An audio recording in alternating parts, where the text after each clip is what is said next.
What's up, everyone? This is Power of the Dollar, and I thank you so much for supporting my channel and being here today. I have a fantastic video for you guys. I've been meaning to do this one for a long time, and it's all about the compounding interest of good decisions and bad decisions. And I truly mean this when I say it. This might be the most important video that I ever post for young people. And if you're not young, that's okay. See this video through to the end and send it to someone who needs to hear this. I implore you to. This can have a drastic impact on how their life turns out financially. And the premise of this video is this whole chart here. This is a story, someone who's 20 years old and seeing their life progress until they're 75 years old. Here in the top is bad decisions, and here in the bottom is good decisions. So let's start with this fact here, actually. When we're 20 years old, there's two ways we can go. We can make good decisions early on or bad ones.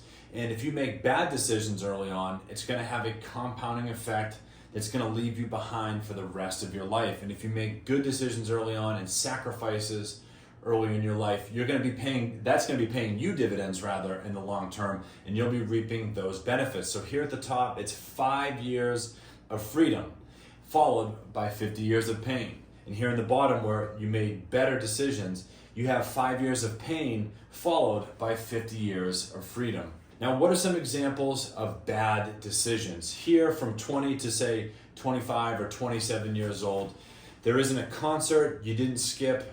There isn't a weekend that you and your buddies didn't go out to the bar, right? There isn't a vacation you didn't want to miss out on. And you put this all on a credit card at 22% interest. Meanwhile, you have student loans.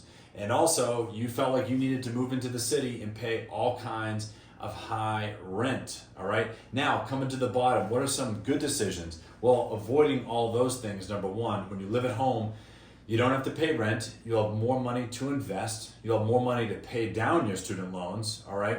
Also, when you make good decisions like this, you don't really care what others think, so you get a used car that's good on gas. Whereas up here, you don't get a big, fancy, expensive car that's gonna cost you a lot of money. Now you're probably wondering, what could you possibly know all about this? See this X? That's me right here. I'm in my early 30s. It wasn't that long ago that I was here. Now, most of my decisions were pretty good, but I'm gonna share one stupid mistake that I made when I was young, where I made a bad decision. And it had to do with the vehicle that I bought.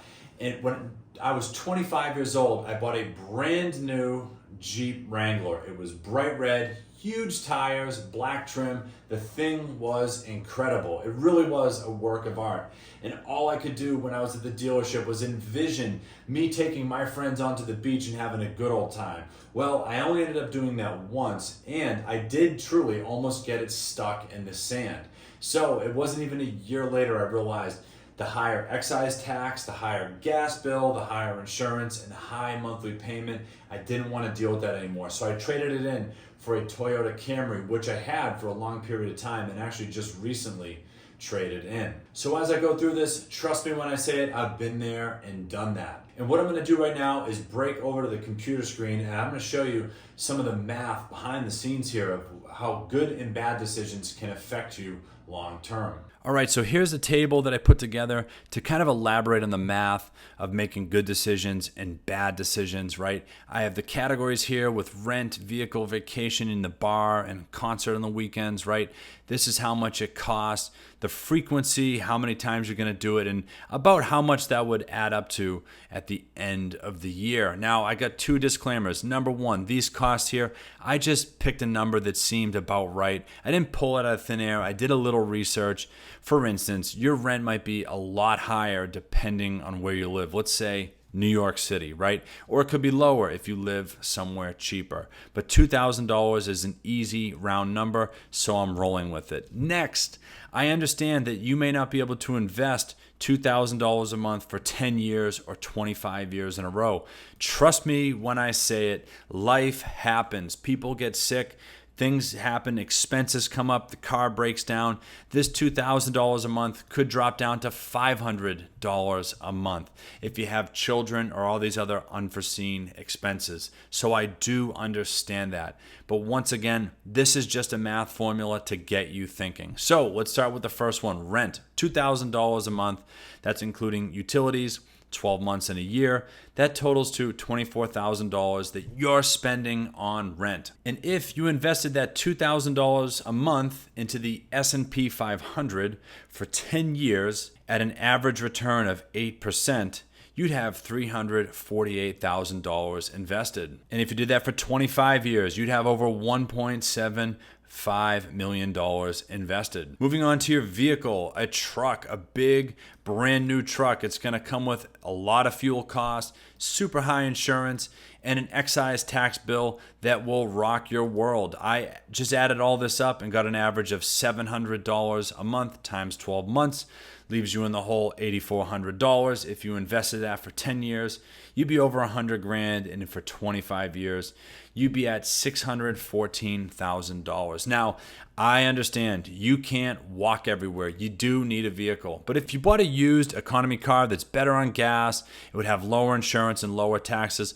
Let's say that this drops down to $300 a month. You could take that $400 a month that you were going to spend on this vehicle and invest that accordingly. Yes, it will be lower than these amounts, but you will be putting money in and having it compound year after year. Moving on to vacation, $1,500 is actually a pretty low amount, but I did want to pick a conservative number to not try to look like I'm pumping up my numbers here. So $1,500 times 3 vacations a year, you'll be down $4,500. And if you invested that after 10 years, you'd have $65,000, and after 25, you'd be over $300,000. And moving on to the weekends, going to the bar or going to a concert. Now, $200 is probably very cheap for a concert, but it's probably a little high for a bar. So I kind of averaged it all together and came up with $200, including food, drinks, and your Uber. And if you do that 30 times a year, which is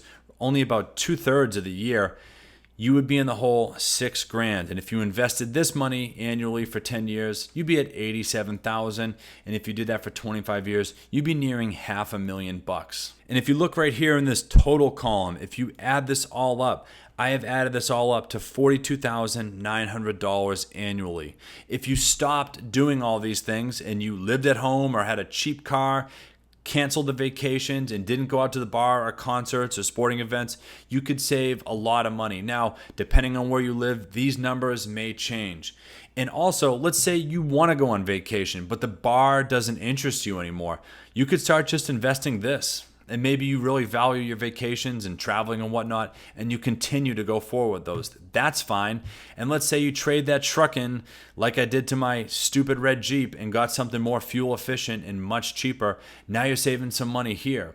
And let's say you move back in and you decide to live with your folks for a few years, and you just take this money and you just start shoving it in the stock market. Before you know it, after 2, 3, 5, 10, 20 years of compounding in the stock market, you're going to have tons of money. It's going to bring you closer to financial freedom and being able to retire in a timely manner. I hope this chart helps. Now let's go back to the whiteboard. All right, so we're back to the whiteboard to close this out. But before you go, I have 2 more things for you guys. First is a quote. And trust me when I say it, this quote is either going to be said about you or you're going to be thinking it about others. And it goes like this. One of the saddest things in life is watching the compound interest of bad decisions overtake your old friends. Now, what do I mean by that? When you're 20, you have a lot of friends around you. High school, college, trade school, your job. You have associates and acquaintances everywhere. And chances are they're going to be about the same age as you. And you're going to see them go one of 2 directions. You guessed it. They're either going to make bad decisions or good decisions. Most people go this way. They choose the 5 years of freedom. Now, why is that? All these things like concerts, vacations, a fancy car, they give your brain dopamine. That's a reward. So that's why young people are often fixated on short-term rewards. It's fun. It's here right now, so I'm going to choose it. All this down the line, I'll worry about that then. Well, you're going to suffer the consequences. It's a mathematical certainty. Another mathematical certainty is if you go this way, right, you're going to have a much better life. You're going to be able to reach financial independence, and you're going to be able to retire early or at least in a timely manner if you go this route. Now, trust me when I say it, when you go this way, It's lonely. You're going to be misunderstood. It's going to blow people's minds. If you're 22 and you don't want to go out to the bar, you want to save that $200-$300 and you want to put it into an index fund, right? So just something to think about. Think about that quote, apply it, maybe write it down, put it somewhere so you can look at it daily and continue to make good decisions. And the final point of this video is to compare life to a game of darts. Now, when you're playing darts, what are you trying to do? Obviously, you're trying to take a dart and throw it right at the bullseye. Now, how does this compare to real life? Hitting a bullseye is having enough money to be financially free and being able to retire early. Now, chances are your 9 to 5 can't deliver both of these things. By 60 or 65, you should be financially free. You should have all your stuff paid off, big 401k, all that good stuff. But you will have spent your best years behind a desk, your healthiest, strongest decades, working hard at a 9 to 5 to make someone else rich. Now, when you're young, you have a lot of darts, right? And as you get older, you get fewer and fewer darts. Now, what does this whole dart thing mean? It's taking risk, taking a chance. Because if your 9 to 5 can't deliver these for you, you're gonna have to do something unique or exceptional to make enough money early on so you can retire early and be financially free. You're gonna have to start a business. You're gonna have to start a company. What are your skills? If you're really good at something, you start a business and people really like it, you will make a ton of money. You will hit that bullseye. But as you go on in life, you lose the amount of darts on the table that you can throw. When you're young, you can take on all kinds of risks. You could start a landscape business on Monday. If it fails, you could start a different business on Tuesday. And by Wednesday, you might have found something. Third time's the charm. You might have thrown your bullseye by then. But trust me when I say it, I'm right here. I'm in my early 30s.